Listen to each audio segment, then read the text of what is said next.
దేవుని పరిశుద్ధ నామానికి స్తోత్రం కలుగును గాక.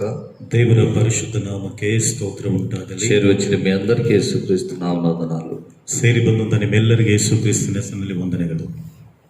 వీడియో ద్వారా వాక్యాన్ని వింటున్న ప్రతి ఒక్కరికి కూడా యేసుక్రీస్తు నామమున వందనాలు తెలియజేస్తున్నాను. ಈ ವಿಡಿಯೋ ಮೂಲಕ ವಾಕ್ಯಗಳನ್ನು ಕೇಳುತ್ತಿರುವಂತಹ ಪ್ರತಿ ಒಬ್ಬೊಬ್ಬರಿಗೂ ಯೇಸು ಕ್ರಿಸ್ತನ ಹೆಸರಿನಲ್ಲಿ ವಂದನೆಗಳನ್ನು ತಿಳಿಸುತ್ತೇವೆ. దేవునికి స్తోత్రం. ದೇವರಿಗೆ ಸ್ತೋತ್ರ. హల్లెలూయా. ಹಲ್ಲೆಲೂಯಾ. ఈ ದಿನ ఈ ఉపవాస కూడికలో, ಈ ಉಪವಾಸದ ಕೂಟದಲ್ಲಿ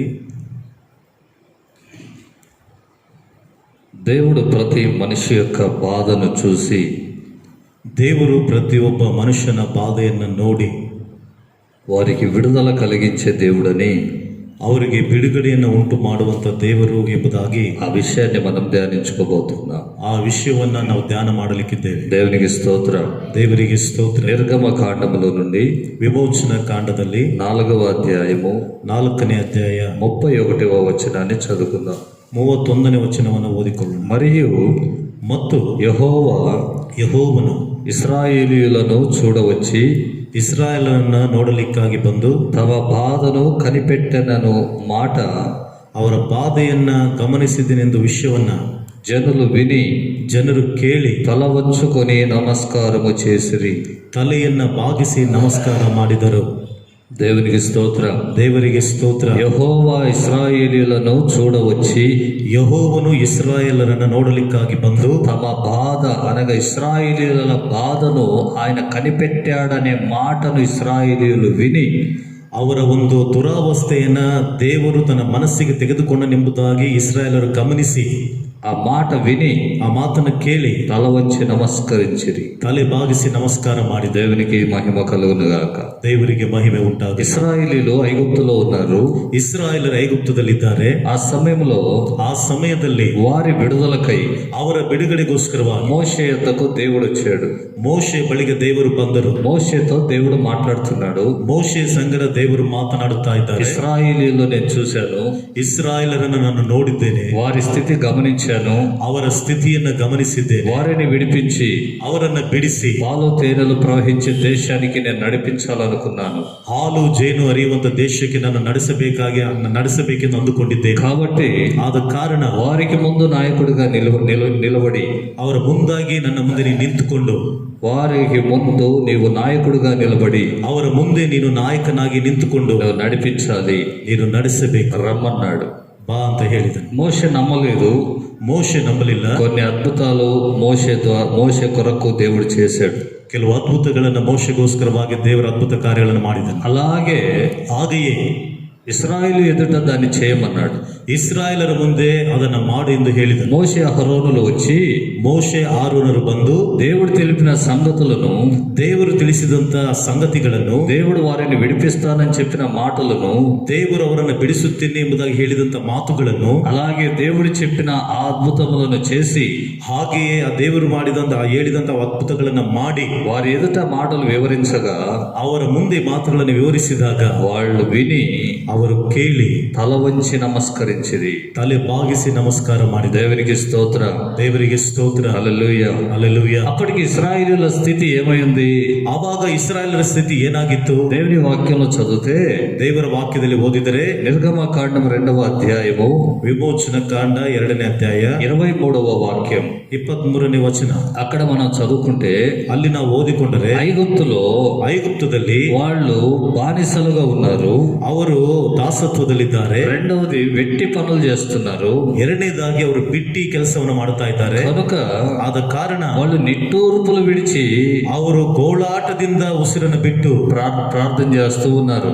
ದೇವರಿಗೆ ಪ್ರಾರ್ಥನೆ ಮಾಡ್ತಾ ಇದ್ದಾರೆ. వాళ్ళు నిట్టూర్పులు విడుస్తున్నారట. ಅವರು ನಿಟ್ಟುಸಿರನ್ನು ಬಿಡುತ್ತಾ ಇದ್ದಾರಂತೆ. కారణం ఏంటి? ಕಾರಣವೇನು? వారు అనుకున్నట్లుగా అక్కడ ఏమీ జరగడం లేదు. ಅವರು ಅಂದುಕೊಂಡ ಹಾಗಲ್ಲಿ ಏನು ನಡೀತಿಲ್ಲ. వారి ఇష్టానుసారంగా ఏది జరగడం లేదు. ಅವರ ಇಷ್ಟಕ್ಕೆ ಅನುಸಾರವಾಗಿ ಏನು ನಡೀತಾ ಇಲ್ಲ.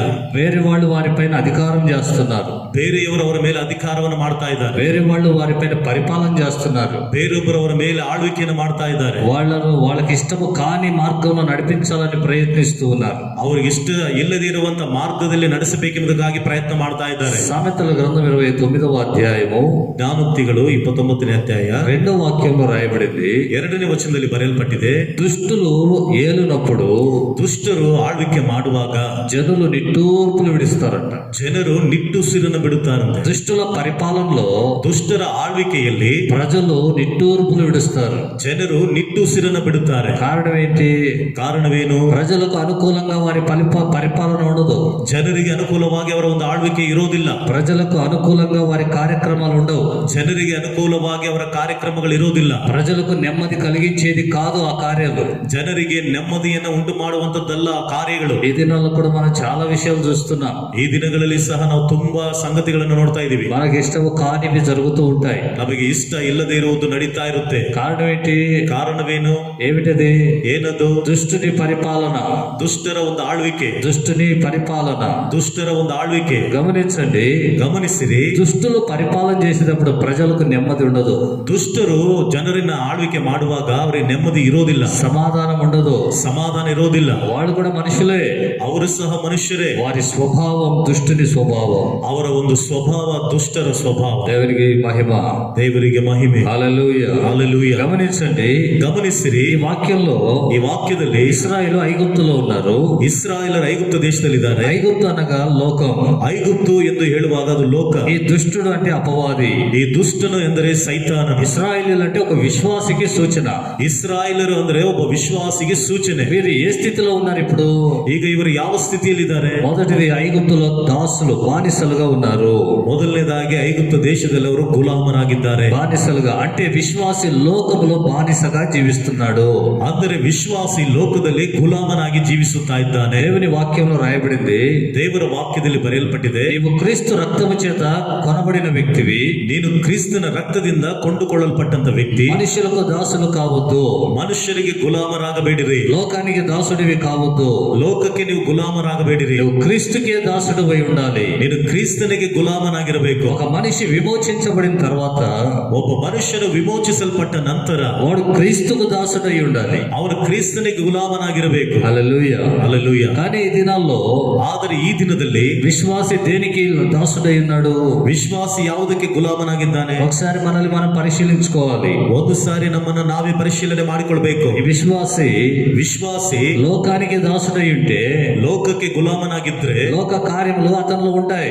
ಲೋಕದ ಕಾರ್ಯಗಳು ಅವನಲ್ಲಿ ಇರುತ್ತೆ. చాలా మందిని చూస్తూ ఉన్నాం. ತುಂಬಾ ಜನರ ನೋಡ್ತಾ ಇದ್ದೀವಿ. అసలు ఈ లోక కార్యములు అంటే ఏంటి? ಇಷ್ಟಕ್ಕೂ ಈ ಲೋಕದ ಕಾರ್ಯಗಳಂದ್ರೆ ಏನು? శరీరాశ, ಶರೀರದಾಸೆ, నేత్రాశ, ಕಣ್ಣಿನಾಸೆ, జీవపు డంబం. ಬದುಕು ಬಾಳಿನ ಡಂಬ. ఒక విశ్వాసిలో ಒಬ್ಬ ವಿಶ್ವಾಸಿಯಲ್ಲಿ వీటికి సంబంధించింది ఏది ఉన్నా ಇವುಗಳಿಗೆ ಸಂಬಂಧಪಟ್ಟ ಯಾವುದೇ ಇದ್ದರೂ దానికి వీడు దాసుడైపోయాడు. ಅದಕ್ಕೆ ಇವನು ಗುಲಾಮನಾಗಿ ಹೋಗಿದ್ದಾನೆ కదా, ಅಲ್ವಾ? దాసుడైపోయాడు. ಗುಲಾಮನಾಗಿದ್ದಾನೆ. ఒకడు అప్పులు చేశాడు అనుకోండి. ಒಬ್ಬನು ಸಾಲವನ್ನ ಮಾಡಿದಾನ ಅನ್ಕೊಳ್ರಿ. అప్పు చేసిన వాడు అప్పు ఇచ్చిన వాడికి దాసుడు. ಸಾಲ ಮಾಡಿದನು ಸಾಲ ಕೊಟ್ಟವನಿಗೆ ಅವನು ಗುಲಾಮನು. త్రాగుబోతున్నాడు, ಕುಡುಕನಿದ್ದಾನೆ. ఆ త్రాగుడకు వీడు దాసుడైపోయాడు. ಆ ಕುಡುಕತನಕ್ಕೆ ಇವನು ಗುಲಾಮನಾಗಿ ಹೋಗಿದ್ದಾನೆ. వ్యభిచారి ఉన్నాడు, ವ್ಯಭಿಚಾರಿ ಇದ್ದಾನೆ. వ్యభిచారానికి వీడు దాసుడైపోయాడు. ವ್ಯಭಿಚಾರಕ್ಕೆ ಇವನು ಗುಲಾಮನಾಗಿ ಹೋಗಿದ್ದಾನೆ. మోసగాడు ఉన్నాడు, ಮೋಸಗಾರನಿದ್ದಾನೆ. మోసం చేసి మోస కార్యములకి ఇతడు దాసుడైపోయాడు. ಮೋಸದ ಕಾರ್ಯಗಳಿಗೆ ಇವನು ಗುಲಾಮನಾಗಿದ್ದಾನೆ. అలాగే ಹಾಗೆಯೇ చాలా విషయాలు ఉన్నాయి. ತುಂಬಾ ವಿಷಯಗಳಿದೆ. వాటిలో ఏ ఒక్కటి నువ్వు జరిగిస్తూ ఉన్నా ಅವುಗಳಲ್ಲಿ ನೀನು ಯಾವುದೇ ಒಂದನ್ನಾದ್ರೂ ನೀನು ನಡೆಸಿದ್ರು దానికి నువ్వు దాసుడు అయిపోయి ఉన్నావు. ಅದಕ್ಕೆ ನೀನು ಗುಲಾಮನಾಗಿ ಹೋಗಿದೀಯ. దాన్ని నువ్వు విడవలేవు. ಆದ್ರಿಂದ దాన్ని. ನೀನು ಅದನ್ನ ಬಿಡ್ಲಿಕ್ಕಾಗಲ್ಲ. అది నీ పైన పరిపాలన చేస్తుంది. ಅದು ನಿನ್ನ ಮೇಲೆ ಆಳ್ವಿಕೆ ಮಾಡುತ್ತದೆ. దానికి నువ్వు లోబడుతూ ఉంటావు. ನೀನು ಅದಕ್ಕೆ ಅಧೀನನಾಗುತ್ತಾ ಇರ್ತೀಯ. కొంతమంది అబద్ధాలకు దాసులై ఉంటారు. ಸ್ವಲ್ಪ ಜನರು ಸುಳ್ಳಿಗೆ ಗುಲಾಮರಾಗಿರ್ತಾರೆ. అబద్ధాలు లేకుండా వాళ్ళు జీవించలేరు. ಸುಳ್ಳು ಹೇಳ್ದಲೆ ಅವ್ರು ಜೀವನ ಮಾಡ್ಲಿಕ್ಕೆ ಆಗಲ್ಲ. కొంతమంది మోసానికి దాసులై ఉంటారు. ಕೆಲವೊಬ್ರು ಮೋಸಕ್ಕೆ ಗುಲಾಮರಾಗಿದ್ದಾರೆ. మోసం చేయకుండా వాళ్ళకి నిద్ర పట్టదు. ಮೋಸ ಮಾಡ್ದಲೆ ಅವರಿಗೆ ನಿದ್ರೆ ಇಡಿಸೋದಿಲ್ಲ. పగ, వంచన, ಹಾಗೆ ವಂಚನೆ ఇలాంటివి కలిగి ఉంటారు. ಇಂಥವುಗಳನ್ನ ಉಳ್ಳವರಾಗಿರ್ತಾರೆ. వాటికి వాళ్ళు దాసులైపోయారు. ಅವುಗಳಿಗೆ ಇವರು ಗುಲಾಮರಾಗಿ ಹೋಗಿದ್ದಾರೆ. క్రీస్తుకు దాసులు కాలేదు. ಕ್ರಿಸ್ತನಿಗೆ ಗುಲಾಮರಾಗಲಿಲ್ಲ. క్రీస్తుకు దాసుడైన వాడు ಕ್ರಿಸ್ತನಿಗೆ ಗುಲಾಮನಾದವನು ప్రేమ ప్రేమకు దాసుడైపోయి ఉంటాడు. ಅವನು ಪ್ರೀತಿಗೆ ದಾಸನಾಗಿರ್ತಾನೆ. హల్లెలూయా. హల్లెలూయా. వాని లోపల ప్రేమ ఉంటుంది. ಅವನ ಒಳಗಡೆ ಪ್ರೀತಿ ಇರುತ್ತದೆ. ప్రేమ వానిని బలవంతము చేస్తుంది. ಪ್ರೀತಿ ಅವನನ್ನು ಒತ್ತಾಯ ಮಾಡುತ್ತದೆ. పౌలు అంటున్నాడు, ಪೌಲನು ಹೇಳ್ತಾನೆ, క్రీస్తు ప్రేమ మమ్మలను బలవంతం చేస్తుంది. ಕ್ರಿಸ್ತನ ಪ್ರೀತಿ ನಮ್ಮನ್ನು ಒತ್ತಾಯ ಮಾಡುತ್ತದೆ. క్రీస్తు ప్రేమ మమ్మల్ని పరిపాలన చేస్తుంది. ಕ್ರಿಸ್ತನ ಪ್ರೀತಿ ನಮ್ಮನ್ನು ಆಳ್ವಿಕೆ ಮಾಡುತ್ತಾ ಇದೆ. కానీ వేరే కార్యక్రమాలు నీలో ఉంటే ಆದರೆ ಬೇರೆ ಕಾರ್ಯಕ್ರಮಗಳು ನಿನ್ನಲ್ಲಿದ್ರೆ అవి నిన్ను బలవంతం చేస్తుంటాయి. ಅವು ನಿನ್ನನ್ನು ಒತ್ತಾಯ ಮಾಡುತ್ತದೆ. అప్పుడు నువ్వు క్రీస్తుకు దాసుడవు కావు. ಆಗ ನೀನು ಕ್ರಿಸ್ತನಿಗೆ ಗುಲಾಮನಲ್ಲ, నువ్వు లోకానికి దాసుడవు ఉన్నావు. ನೀನು ಲೋಕಕ್ಕೆ ಗುಲಾಮನಾಗಿದೆಯಾ. దేవుని వాక్యంలో రాయబడింది, ದೇವರ ವಾಕ್ಯದಲ್ಲಿ ಬರೆಯಲ್ಪಟ್ಟಿದೆ. 2వ పేతురు పత్రిక 2వ అధ్యాయం 2ನೇ ಪೇತ್ರನ ಪತ್ರಿಕೆ 2ನೇ ಅಧ್ಯಾಯ 19వ వాక్యం. 19ನೇ ವಾಕ್ಯ.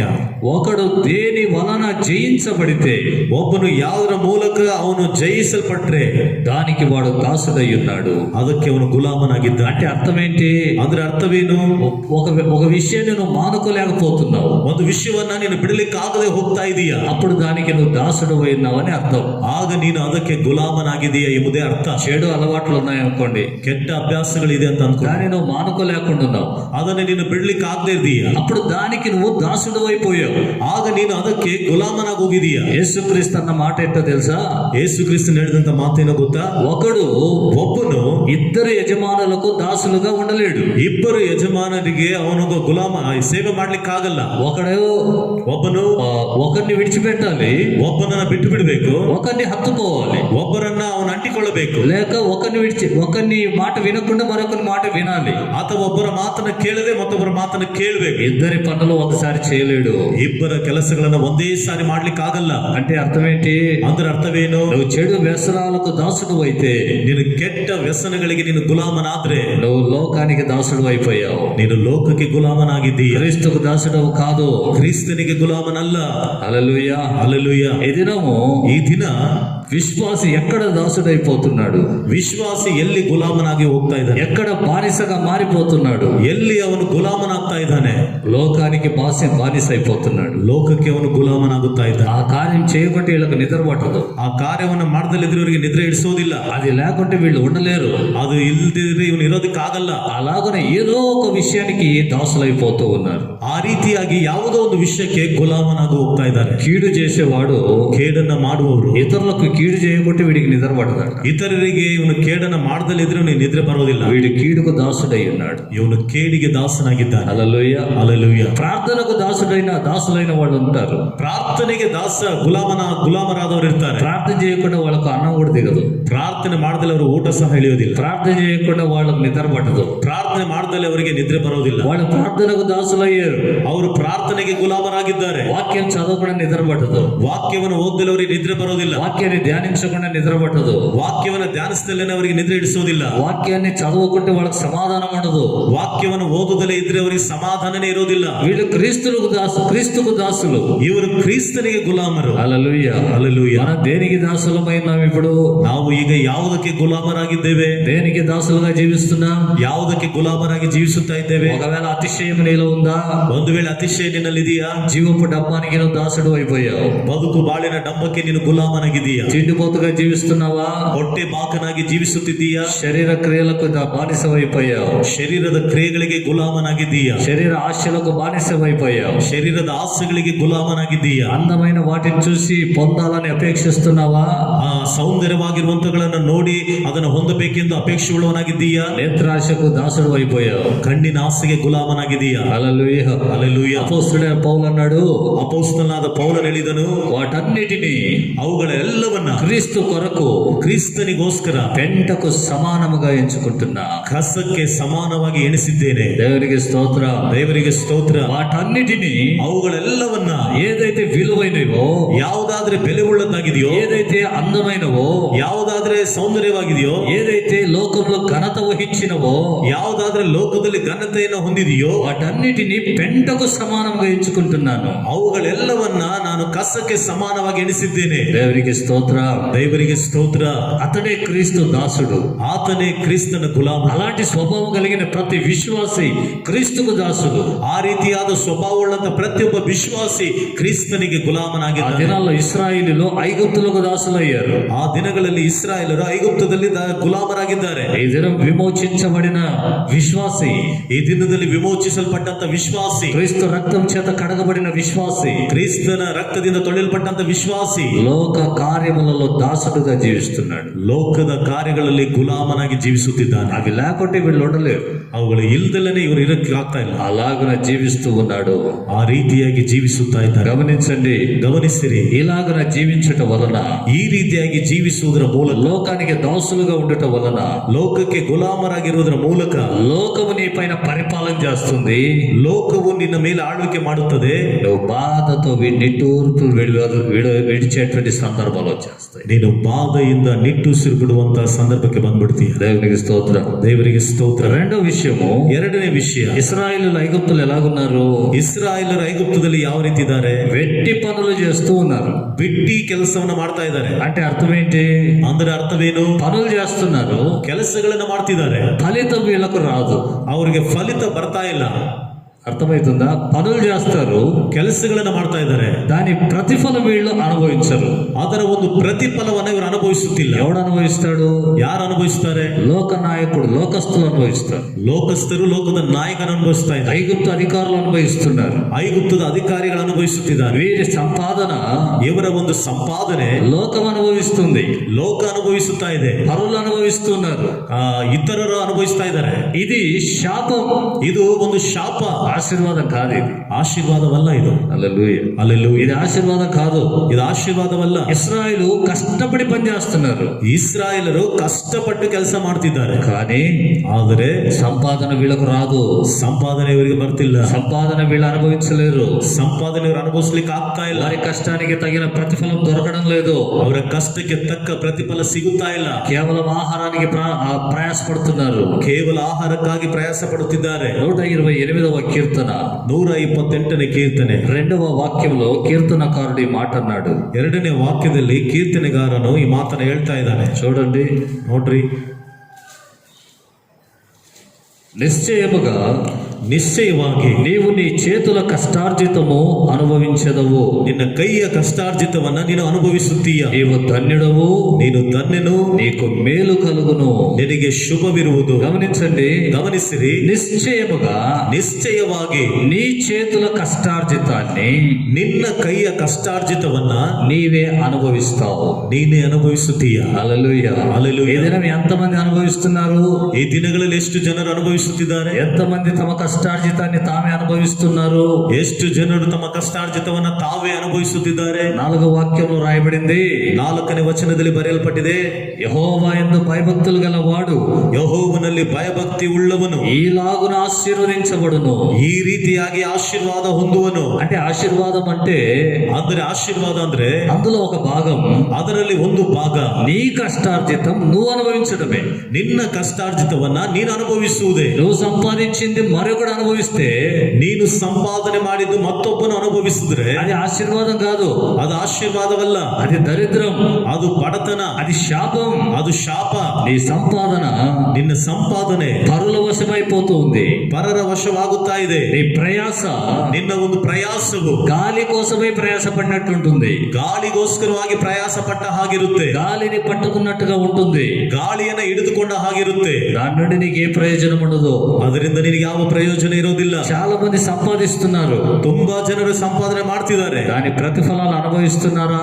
ಆದರೆ ಪ್ರತಿಫಲಗಳನ್ನು ಅನುಭವಿಸುತ್ತಿದ್ದಾರಾ? కొంతమంది జీతాలు తెచ్చుకుంటారు, ಸ್ವಲ್ಪ ಜನರು ಸಂಬಳವನ್ನು ತೆಗೆದುಕೊಂಡು ಬರ್ತಾರೆ, అక్కడక్కడ పనిచేస్తారు, ಅಲ್ಲಲ್ಲಿ ಹಂಚಿ ಬಿಡ್ತಾರೆ. అయిపోయింది ఆ నెల జీతం, ಮುಗಿದೋಯ್ತು ಆ ತಿಂಗಳಿನ ಸಂಬಳ. కొంతమంది ఉంటారు ಸ್ವಲ್ಪ ಜನರು ಇರ್ತಾರೆ, ఆ సంపాదనలో కొంత భాగం తినడాన్ని కూడా మిగిలించి ಆ ಸಂಪಾದನೆಯಲ್ಲಿ ಸ್ವಲ್ಪ ಭಾಗವನ್ನು ತಿನ್ನೋದಕ್ಕಾಗಿ ಉಳಿಸಿಕೊಂಡು ತಿನ್ನೋದನ್ನ ಉಳಿಸಿಕೊಂಡು తినేదాన్ని కూడా మిగిలించుకొని ತಿನ್ನೋದನ್ನು ಸಹ ಉಳಿಸಿಕೊಂಡು సరిగ్గా తినకుండా, ಸರಿಯಾಗಿ ತಿಂದಲೇ దేవుడు నీకు ఇచ్చిన దాన్ని సరిగా ఉపయోగించకుండా దేవుడు నీకు ఇచ్చిన దాన్ని సరిగా ఉపయోగించుకోకుండా, ದೇವರು ನಿನಗೆ ಕೊಟ್ಟಿದ್ದನ್ನ ನೀನು ಸರಿಯಾಗಿ ಉಪಯೋಗಿಸದೆ, దేవుడు నీకు అనుభవించాలని ఇచ్చిన దాన్ని కూడా అనుభవించకుండా, ದೇವರು ನೀನು ಅನುಭವಿಸಬೇಕೆಂದು ಕೊಟ್ಟಿದ್ದನ್ನ ನೀನು ಅನುಭವಿಸದಲ್ಲೇನೆ కొంతమంది ఏం చేస్తారంటే చీటీలు వేసుకుంటారు. ಸ್ವಲ್ಪ ಜನರು ಏನ್ ಮಾಡ್ಕೊಳ್ತಾರೆ ಅಂದ್ರೆ ಚೀಟಿಗಳನ್ನ ಹಾಕೊಳ್ತಾರೆ, చీటీలు వేస్తారు. ಚೀಟಿ ಹಾಕ್ತಾರೆ. ఇంట్లో భార్య పిల్లలకు తెచ్చేసేదాన్ని కూడా అవాయిడ్ చేసి, ಮನೆಯಲ್ಲಿ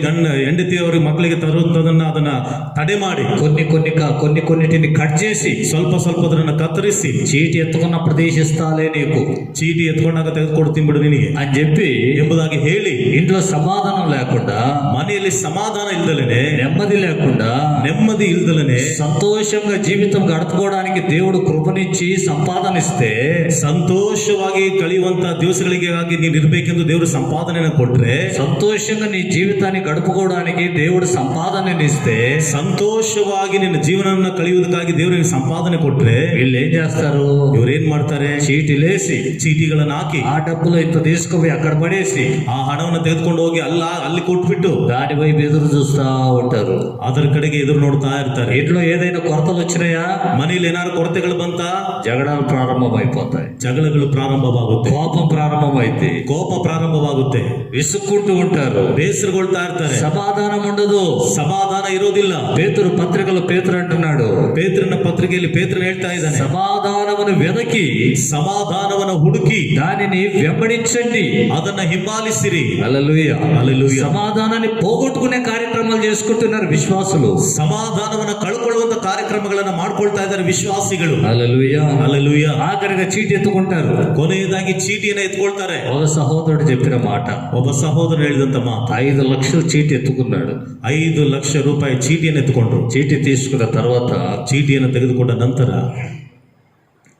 భార్యకు ఆరోగ్యం బాగలేదు, ಹೆಂಡತಿಗೆ ಆರೋಗ್ಯ ಚೆನ್ನಾಗಿಲ್ಲ. ఆ సమయంలో కొంత అక్కడక్కడ అప్పులు తీర్చుకున్నారు. ಆ ಸಮಯದಲ್ಲಿ ಸಾಲವನ್ನು ಮಾಡಿಕೊಂಡಂತ ಸಂದರ್ಭದಲ್ಲಿ ಸಾಲಗಳನ್ನೆಲ್ಲ ತೀರಿಸಿಕೊಂಡ್ರು. హాస్పిటల్కు ఆ డబ్బు తీసుకుపోయారు. ಹಾಸ್ಪಿಟಲ್ಗೆ ಹಣವನ್ನು ತೆಗೆದುಕೊಂಡು ಹೋದ್ರು. ఆ మిగిలిన డబ్బు హాస్పిటల్ తీసుకుపోయారు. ಉಳಿದಂತ ಹಣವನ್ನು ಹಾಸ್ಪಿಟಲ್ಗೆ ತೆಗೆದುಕೊಂಡು ಹೋದ್ರು. అక్కడక్కడనే అన్ని సరిపోయినాయి.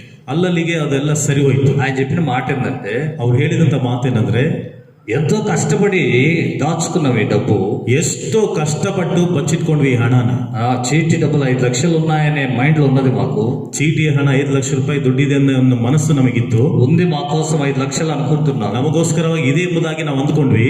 ఎత్తుకున్న తర్వాత ಎತ್ತುಕೊಂಡ ನಂತರ అవి ఎటు పోయినాయి. ಅದು ಯಾವ ಕಡೆ ಹೋಯ್ತೋ ಹೋಯ್ತು. అది ఎట్లా ఖర్చు అయిందో ఖర్చు అయిపోయినాయి. ಅದು ಹೆಂಗ್ ಖರ್ಚಾಯ್ತು. హల్లెలూయా. హల్లెలూయా. ఆ వ్యక్తి చెప్పిన మాట, ಆ ವ್ಯಕ್ತಿ ಹೇಳಿದಂತ ಮಾತು, అదే లాస్ట్, ಅದೇ ಕೊನೆ. ఇప్పటి వరకు ఆ చీటీల వ్యవహారాలన్నీ మానేశాడు. ಈಗಿನವರೆಗೂ ಆ ಚೀಟಿಗಳ ವ್ಯವಹಾರಗಳನ್ನು ಬಿಟ್ಬಿಟ್ಟು. దేవునికి స్తోత్రం. ದೇವರಿಗೆ ಸ್ತೋತ್ರ. చాలా సార్లు చెప్పాడు ఆ మాట. ತುಂಬಾ ಸಾರಿ ಮಾತನ್ನ ಹೇಳಿದ್ರು. ఇప్పుడు మేము నెమ్మదిగా ఉన్నాం. ಈಗ ನಾವು ನೆಮ್ಮದಿಯಾಗಿದ್ದೀವಿ. అవి ఉన్నప్పుడు నెల ప్రారంభం వస్తే జగడాల ఇంట్లో, ಅವು ಇದ್ದಾಗ ತಿಂಗಳಿನ ಪ್ರಾರಂಭ ಬಂದ್ರೆ ಮನೆಯಲ್ಲಿ ಜಗಳಗಳೇ. హల్లెలూయా. హల్లెలూయా. కొంతమంది దాచుకుంటారు, ಸ್ವಲ್ಪ ಜನರು ಬಚ್ಚಿಟ್ಕೊಳ್ತಾರೆ. ఆ తినే తిండిని కూడా తక్కువ చేసి దాచుకుంటారు. ತಿನ್ನುವಂತ ತಿಂಡಿಯನ್ನ ಕಡಿಮೆ ಮಾಡಿ ಬಚ್ಚಿಟ್ಕೊಳ್ತಾರೆ. పిల్లలకు సమృద్ధిగా పెట్టకుండా దాన్ని దాచేసుకుంటారు. ಮಕ್ಕಳಿಗೆ ಸಮೃದ್ಧಿಯಾಗಿ ಕೊಡದಲೇನೆ ಅವರನ್ನು ಬಚ್ಚಿಟ್ಕೊಳ್ತಾರೆ. దాన్ని తీసుకుపోయి ಅದನ್ನ ತೆಗೆದುಕೊಂಡು ಹೋಗಿ ఆ చీటీలు కట్టుకొని చీటీ ఎత్తుకున్న తర్వాత ಚೀಟಿಗಳನ್ನ ಕಟ್ಟಿಕೊಂಡು ಚೀಟಿಗಳನ್ನ ಎತ್ತಿಕೊಂಡ ನಂತರ ఏం చేస్తారు? ಏನ್ ಮಾಡ್ತಾರೆ? మంచి విలువైన వస్తువులు అవి ఇవి తెచ్చుకుంటారు. ಒಂದು ಬೆಲೆ ಉಳ್ಳಂತ ವಸ್ತುಗಳನ್ನ, ಅವುಗಳು ಬೆಲೆ ಉಳ್ಳಂತ ವಸ್ತುಗಳನ್ನ ತಂದುಕೊಳ್ತಾರೆ. చూడండి, తినే తిండి ನೋಡ್ರಿ, ತಿನ್ನುವಂತ ತಿಂಡಿ అనుభవించవలసిన వాళ్ళు, ಅನುಭವಿಸಬೇಕಾದಂತವರು, ప్రాణాన్ని బలపరచుకోవలసిన వాళ్ళు, ಪ್ರಾಣವನ್ನ ಬಲಪಡಿಸಿಕೊಳ್ಳಬೇಕಾದವರು, తిని పుష్టిగా ఉండి దేవుని నామానికి మహిమ చెల్లించవలసిన వాళ్ళు, ತಿಂದು ಪುಷ್ಟಿಯಾಗಿದ್ದು ದೇವರ ನಾಮಕ್ಕೆ ಮಹಿಮೆಯನ್ನು ಸಲ್ಲಿಸಬೇಕಾದವರು, ప్రభు నా అవసరాలను తీర్చాడని ప్రతి దినము సంతోషంగా దేవుని స్తుతించవలసిన వాళ్ళు, ಕರ್ತನು ನನ್ನ ಅವಶ್ಯಕತೆಗಳನ್ನು ತೀರಿಸಿದ್ದಾನೆಂಬುದಾಗಿ ಪ್ರತಿ ದಿವಸ ದೇವರನ್ನ ಸ್ತುತಿಸಬೇಕಾದಂತವರು ఇప్పుడు ఏం చేస్తున్నారు? ಈಗ ಏನ್ ಮಾಡ್ತಾ ಇದ್ದಾರೆ? దేనికో పెట్టి ಯಾವ್ದಾವುದಕ್ಕಾಗಿಯೋ ಇಟ್ಟು వాటిని చూసుకుంటా సంతోషపడుతున్నారు. ಅವುಗಳು ನೋಡ್ಕೊಳ್ತಾ ಸಂತೋಷ ಪಡ್ತಾರೆ. కనీసం ఒక నెల జీతం లేకుంటే జీవితం కష్టమైపోద్ది. ಒಂದು ತಿಂಗಳಿನ ಸಂಬಳ ಇಲ್ಲದೆ ಹೋದ್ರೆ ಕಷ್ಟವಾಗಿ ಹೋಗ್ತಾ ಇದೆ. అలాంటి కుటుంబాలు కూడా, ಅಂತ ಕುಟುಂಬಗಳು ಸಹ పెద్ద పెద్ద టీవీలు తెచ్చి పెట్టుకుంటారు, ದೊಡ್ಡ ದೊಡ್ಡ ಟಿವಿಗಳನ್ನು ತಂದಿಟ್ಕೊಳ್ತಾರೆ. అవసరము లేని వాటికి ఇన్వెస్ట్మెంట్ చేస్తూ ఉంటారు. ಅವಶ್ಯಕತೆಗೆ ಇಲ್ಲದಿರುವಂತದ್ದಕ್ಕೆ ಇವರು ಬಂಡವಾಳ ಆಗ್ತಾ ಇದ್ದಾರೆ. ఇక సామర్థ్యం ఉంటే తెచ్చిపెట్టుకో, పాపం వైపు పోకుండా జాగ్రత్త పడు. ನಿನಗೆ ಸಾಮರ್ಥ್ಯವಿದ್ರೆ ತಂದು ಇಟ್ಟುಕೋ, ಪಾಪದ ಕಡೆಗೆ ಹೋಗದ ಹಾಗೆ ಎಚ್ಚರಿಕೆಯಾಗಿರು. సామర్థ్యం లేకున్నా కూడా అందని వాటి వైపు మనస్సు. ಸಾಮರ್ಥ್ಯ ಇಲ್ಲದೆ ಹೋದ್ರೂ ಸಹ ಎಟಕದೆ ಇರುವುದರ ಮೇಲೆ ಮನಸ್ಸು. హల్లెలూయా. ಹಲ್ಲೆಲೂಯಾ. చాలా మంది ఏం చేస్తున్నారు, ತುಂಬಾ ಜನರು ಏನ್ ಮಾಡ್ತಿದ್ದಾರೆ, ఇలాంటి వాటి వైపు మనస్సుంచి ಇಂಥವುಗಳ ಕಡೆಗೆ ಮನಸ್ಸನ್ನ ಇಟ್ಟು ఏం చేస్తున్నారంటే ಏನ್ ಮಾಡ್ತಿದ್ದಾರೆ ಅಂದ್ರೆ అప్పుల పాలైపోతున్నారు, ಸಾಲಗಾರರಾಗಿ ಹೋಗ್ತಾ ಇದ್ದಾರೆ, లోకం వైపు చూస్తున్నారు. ಲೋಕದ ಕಡೆಗೆ ನೋಡ್ತಾ ಇದ್ದಾರೆ. నీకున్నటువంటి వాటిని నువ్వు అనుభవించక ನಿನಗಿದ್ದದ್ದನ್ನ ನೀನು ಅನುಭವಿಸ್ತಲೇನೆ ఇంకా ఎక్కువ ఖర్చు పెడుతున్నావు, ಇನ್ನು ಏನು ಖರ್ಚು ಮಾಡ್ತಾ ಇದೀಯಾ, ఎక్కువ ఖర్చు పెడుతున్నావు. ಹೆಚ್ಚಾಗಿ ಖರ್ಚು ಮಾಡ್ತಾ ಇದೀಯಾ. దేవుని వాక్యంలో రాయబడింది, ದೇವರ ವಾಕ್ಯದಲ್ಲಿ ಬರೆಯಲ್ಪಟ್ಟಿದೆ, పక్షులను దేవుడు పోషిస్తూ ఉన్నాడు, ಪಕ್ಷಿಗಳನ್ನ ದೇವರು ಪೋಷಣೆ ಮಾಡ್ತಾ ಇದ್ದಾರೆ. నీవు అంతకంటే శ్రేష్టమైన వ్యక్తివి. ನೀನು ಅದಕ್ಕಿಂತ ಶ್ರೇಷ್ಠವಾದಂತ ವ್ಯಕ್ತಿ. దేవునికి స్తోత్రం. ದೇವರಿಗೆ ಸ್ತೋತ್ರ. నీవు అంతకంటే శ్రేష్టమైన వ్యక్తివి. ನೀನು ಅದಕ್ಕಿಂತ ಶ್ರೇಷ್ಠವಾದ ವ್ಯಕ್ತಿ. దేవుడు నిన్ను కూడా పోషిస్తాడు. ದೇವರು ನಿನ್ನನ್ನು ಸಹ ಪೋಷಣೆ ಮಾಡ್ತಾರೆ. ఈ పోషణకై తగు మాత్రపు వాటిని నీకు అనుగ్రహిస్తూ ఉన్నాడు. ನಿನ್ನ ಪೋಷಣೆಗೋಸ್ಕರ ತಕ್ಕ ಮಟ್ಟಿಗೆ ನಿನಗೆ ಅನುಗ್ರಹಿಸುತ್ತಾ ಇದ್ದಾರೆ. కానీ నువ్వేం చేస్తున్నావు, ಆದ್ರೆ ನೀನೇನ್ ಮಾಡ್ತಾ ఇది ಇದ್ದೀಯ, సరిపోదు, ಇದು ಸಾಕಾಗೋದಿಲ್ಲ, నాకు ఇంకా ఏదో కావాలి. ನನಗೆ ಇನ್ನೂ ಏನೋ ಬೇಕು. ఇశ్రాయేలు ఐగుప్తు దేశం నుండి వచ్చిన తర్వాత ಇಸ್ರಾಯೇಲ್ ಐಗುಪ್ತ ದೇಶದಿಂದ ಬಂದ ನಂತರ వాళ్ళు ఏం చేశారు, ಅವ್ರೇನ್ ಮಾಡಿದ್ರು, వాళ్ళ కాళ్ళు వాయలేదు, ಅವರ ಕಾಲು ಬಾವಲಿಲ್ಲ, చెప్పుల వార్లు తెగిపోలేదు, ಚಪ್ಪಲಿಗಳ ಬಾರುಗಳು ಅದು ಕಿತ್ತೋಗ್ಲಿಲ್ಲ. ఐగుప్తు దేశపు రోగం ఏది వాళ్ళని వెంబడించలేదు. ಐಗುಪ್ತ ದೇಶದ ರೋಗವು ಯಾವುದು ಸಹ ಅವರನ್ನು ಹಿಂಬಾಲಿಸಲಿಲ್ಲ. వాళ్ళు బలహీనం కాలేదు, ಅವರು ಬಲಹೀನರಾಗ್ಲಿಲ್ಲ, బలంగా ఉన్నారు, ಅವರು బలంగా ఉన్నారు, ಬಲಿಷ್ಠರಾಗಿದ್ದಾರೆ, మంచి ఆరోగ్యంగా ఉన్నారు. ಒಳ್ಳೆ ಆರೋಗ್ಯದಿಂದಿದ್ದಾರೆ. ఇన్ని ఎలా వచ్చింది వాళ్ళకు, ಇಷ್ಟೊಂದು ಇವರಿಗೆ ಯಾವ ರೀತಿ ಬಂತು, మన్నా తినుట ద్వారా. ಮನ್ನವನ್ನ ತಿನ್ನುವುದರ ಮೂಲಕ. హల్లెలూయా. ಹಲ್ಲೆಲೂಯಾ. మన్నా వాళ్ళకు అనుగ్రహించబడింది, ಮನ್ನ ಅವರಿಗೆ ಅನುಗ್ರಹಿಸಲ್ಪಟ್ಟಿದೆ. వాటిని తింటూ ఉన్నారు.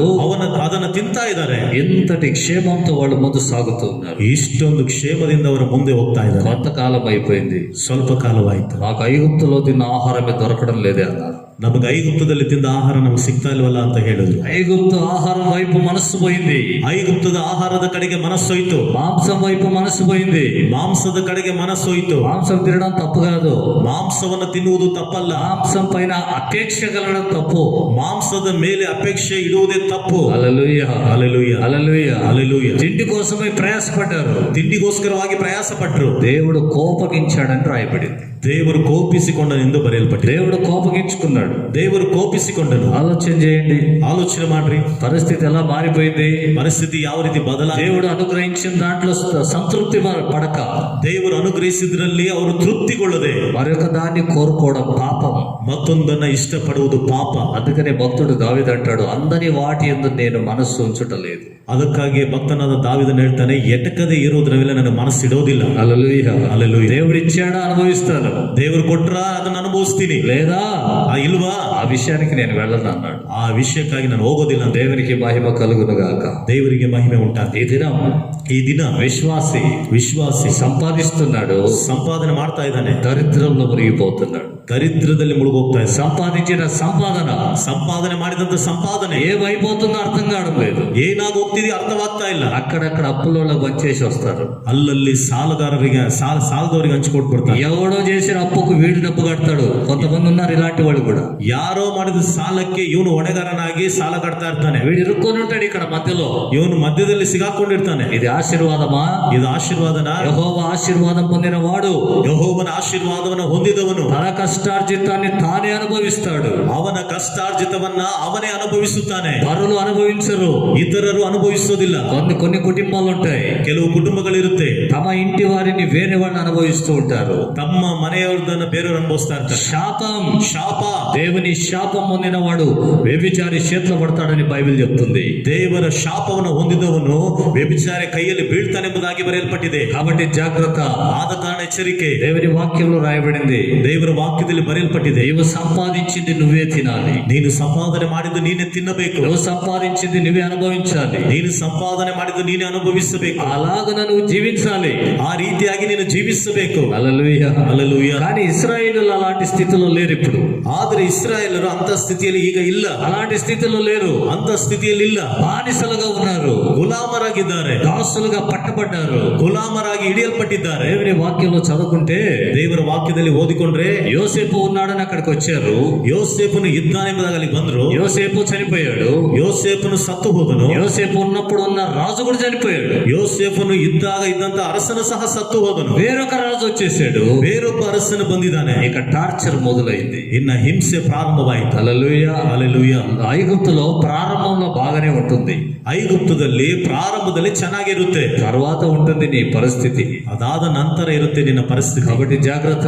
ಆದ ಕಾರಣ ಎಚ್ಚರಿಕೆ. లోకానికి దాసుడుగా మారిపోయావేమో. ಲೋಕಕ್ಕೆ ಗುಲಾಮನಾಗಿ ಮಾರ್ಪಟ್ಟಿದ್ದೀಯೇನೋ. లోక ఆశలకు మోసపోతున్నావేమో. ಲೋಕದ ಆಸೆಗಳಿಗೆ ಮೋಸ ಹೋಗ್ತಿದೀಯೇನೋ. లోకాన్ని అనుభవించాలని ప్రయాసపడుతున్నావేమో. ಲೋಕವನ್ನು ಅನುಭವಿಸಬೇಕೆಂದು ಪ್ರಯಾಸ ಪಡುತ್ತಿದ್ದೀಯೇನೋ. లోకంలో ఉన్నవి ఏవి కూడా నీకు సంతృప్తి కలగనివ్వవు. ಲೋಕದಲ್ಲಿರುವಂತ ಯಾವುದು ಸಹ ನಿನಗೆ ತೃಪ್ತಿಯನ್ನು ಉಂಟು ಮಾಡೋದಿಲ್ಲ. అక్కడ నువ్వు సంపాదించిన సంపాదన, ಅಲ್ಲಿ ನೀನು ಸಂಪಾದನೆ ಮಾಡಿದಂತ ಸಂಪಾದನೆ, నువ్వు అనుభవించాలన్నా దేవుని ఆశీర్వాదం నీకు ఉండాలి. ನೀನು ಅನುಭವಿಸಬೇಕೆಂದ್ರೂ ದೇವರ ಆಶೀರ್ವಾದ ನಿನಗಿರಬೇಕು. హల్లెలూయా. ಹಲ್ಲೆಲೂಯಾ. ప్రారంభం దినాల్లో ಪ್ರಾರಂಭದ ದಿನಗಳಲ್ಲಿ ఏ రక్షణలోకి రాక మునుపు ನಾವು ರಕ್ಷಣೆಗೆ ಬರೋದಕ್ಕಿಂತ ಮುಂಚೆ బాగా పనిచేసేవాళ్ళం. ಚೆನ್ನಾಗಿ ಕೆಲಸ ಮಾಡ್ತಿದ್ವಿ. ఎంత పని చేసినా ಎಷ್ಟೇ ಕೆಲಸ ಮಾಡಿದ್ರು తృప్తి ఉండదు. ತೃಪ್ತಿ ಇರ್ತಾ ಇತ್ತು. సరిగా ఇంట్లో తిండే ఉండదు. ಸರಿಯಾಗಿ ಮನೆಯಲ್ಲಿ ತಿಂಡಿನೇ ಇರ್ತಾ ಇತ್ತು. ఎక్కడెక్కడో ఖర్చు అయిపోయేవి. ಎಲ್ಲೆಲ್ಲೋ ಖರ್ಚಾಗ್ತಾ ಇತ್ತು. దేనికో ఖర్చు పెట్టేవాళ్ళు. ಯಾವ್ದಾವ್ದಕ್ಕೂ ಖರ್ಚು ಮಾಡ್ತಾ ಇತ್ತು. చాలా ప్రయాస పడేవాళ్ళు. ತುಂಬಾ ಪ್ರಯಾಸ ಪಡ್ತಿದ್ವಿ. రాత్రిలో కూడా పనికి పోయేవాళ్ళు. ರಾತ್ರಿಯಲ್ಲೂ ಸಹ ಕೆಲಸಕ್ಕೆ ಹೋಗ್ತಿದ್ವಿ. ఎంత కష్టపడ్డా ಎಷ್ಟೇ ಕಷ್ಟಪಟ್ಟರೂ ప్రయోజనం లేదు. ಪ್ರಯೋಜನ ಇಲ್ಲ. ఆఖరిగా రక్షణలోకి వచ్చిన తర్వాత ಕೊನೆಯದಾಗಿ ರಕ್ಷಣೆಗೆ ಬಂದ ನಂತರ లోకం కంటే ఎక్కువగా యేసు వైపు చూశాడు. ಲೋಕದಕ್ಕಿಂತ ಹೆಚ್ಚಾಗಿ ಯೇಸುವಿನ ಕಡೆಗೆ ನೋಡಿದ್ವಿ. లోకం కంటే ఎక్కువగా దేవునిని ప్రేమించాము. ಲೋಕಕ್ಕಿಂತ ಹೆಚ್ಚಾಗಿ ದೇವರನ್ನೇ ಪ್ರೀತಿ ಮಾಡಿದ್ವಿ. అలాంటి సందర్భంలో ಅಂತ ಸಂದರ್ಭದಲ್ಲಿ దేవుడు పరిస్థితులు మార్చివేశాడు. ದೇವರು ಪರಿಸ್ಥಿತಿಗಳನ್ನ ಮಾರ್ಪಡಿಸಬೇಕು. హల్లెలూయా. ಹಲ್ಲೆಲೂಯಾ. మేము కష్టంలో ఉన్నటువంటి దినాల్లో కొంతమంది బంధువులు కూడా ఆదరించారు. ನಾವು ಕಷ್ಟದಲ್ಲಿದ್ದಂತ ಸಮಯದಲ್ಲಿ ಕೆಲವು ಬಂಧುಗಳು ಸಹ ಆಧರಿಸಿದ್ರು. దేవుడు వారి కుటుంబాలు ఆశీర్వదించును గాక. ದೇವರು ಅವರ ಕುಟುಂಬಗಳನ್ನು ಆಶೀರ್ವದಿಸಲಿ. కొంతమంది ఆదరించారు. ಕೆಲವೊಬ್ರು ನಮ್ಮನ್ನು ಸಂತೈಸಿದ್ರು. డబ్బు సహాయం చేశారు. ಹಣದ ಸಹಾಯವನ್ನು ಮಾಡಿದ್ರು. హల్లెలూయా. ಹಲ್ಲೆಲೂಯಾ. అలాగున వాళ్ళు ఆదరించారు. ಆ ರೀತಿಯಾಗಿ ಅವರು ನಮ್ಮನ್ನು ಸಂತೈಸಿದ್ರು. అయినా మా దరిద్రం పోలే.